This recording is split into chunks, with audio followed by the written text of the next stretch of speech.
জুলাই সনদ প্রণয়ন করা হলেও হঠাৎ এর পরিবর্তন এবং বাস্তবায়ন নিয়ে রাজনৈতিক দলগুলোর মধ্যে তীব্র মতবিরোধ দেখা দিয়েছে।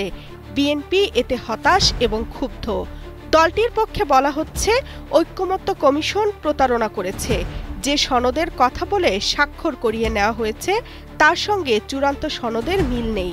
বাংলাদেশের প্রথম ইমিউনিটি বুস্টার সমৃদ্ধ ফ্যান্টাস্টিক হ্যাপি এনার্জি বিস্কিট।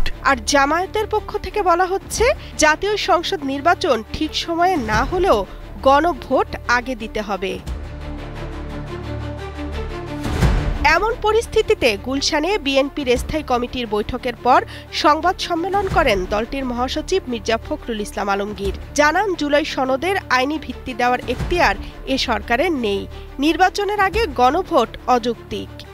উক্ত দফাসমূহের বিপরীতে স্বাক্ষরিত জুলাই জাতীয় সনদে অন্তর্ভুক্ত রাজনৈতিক দলসমূহের মতামত, ভিন্ন মত, নোট অফ ডিসেন্ট উল্লেখ করা হয়নি।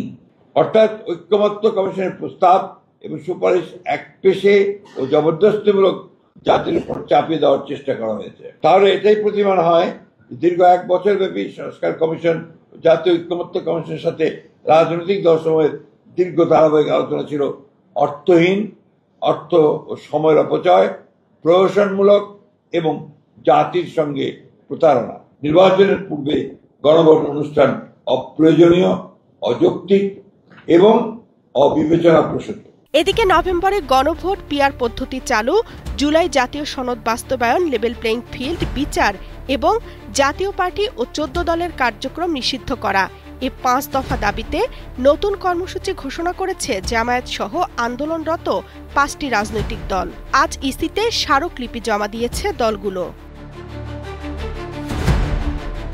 এছাড়া আগামী 3 নভেম্বর শীর্ষ নেতৃবৃন্দের সংবাদ সম্মেলনের মাধ্যমে আরও বৃহত্তর কর্মসূচি ঘোষণার কথা জানায় দলগুলো।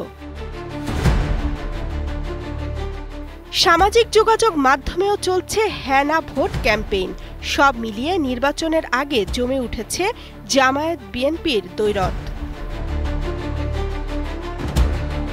তামান্না তাহসিন খান, কালের কণ্ঠ।